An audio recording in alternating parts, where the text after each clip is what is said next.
Dakwah dimulai Nabi Muhammad SAW dengan tauhid dan akhlak.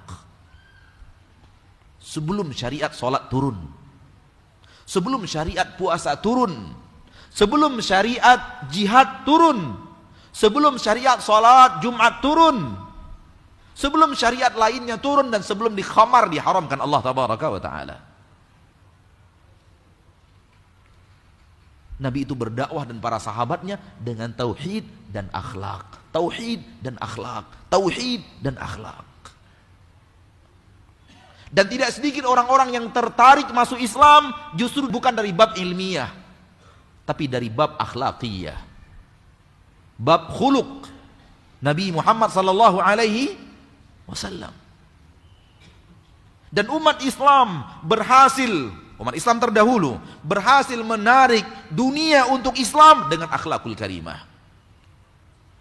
Dan kemenangan yang sangat menang ketika Nabi Muhammad menaklukkan kota Mekah bukanlah ketika Nabi Muhammad berhasil mengalahkan dan mematahkan Quraisy, tapi justru ketika beliau memaafkan. Orang tertarik. Dan penduduk Mekah berbondong-bondong masuk Islam karena melihat akhlak Rasul yang luar biasa. Belasan tahun, 13 tahun di Mekah, dicaci, dimaki, dihina, ingin dibunuh, dikeroyok, dipukuli, ditaruh kotoran unta di atas kepala beliau ketika sholat,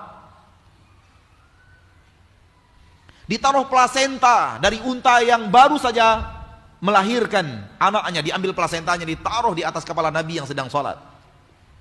Ingin dibunuh, dicari-cari untuk dibunuh, sampai akhirnya beliau hijrah setelah 13 tahun ke Mekah. Itu pun tidak berhenti, Quraisy memerangi, ingin membunuh Nabi SAW. Giliran Nabi Muhammad sukses menguasai Mekah, bukannya membalas dendam, tapi memaafkan. Idhabu fa antum tulaqa, pergilah kemana kalian mau pergi, semua kalian bebas, tak seorang pun yang akan jadi budak hari ini. Itu yang membuat mereka tergugah. Saatnya bisa membalas dendam, Nabi sedikit pun tidak punya dendam. Hati beliau bersih, hati beliau bening. Yang beliau inginkan adalah hidayatul khalq. Maka perhatikan wahai ahlu sunnah, perhatikan tauhid anda dan akhlak anda sebelum anda memperhatikan ibadah anda sendiri. Dan kita sering dikomplain dalam akhlak.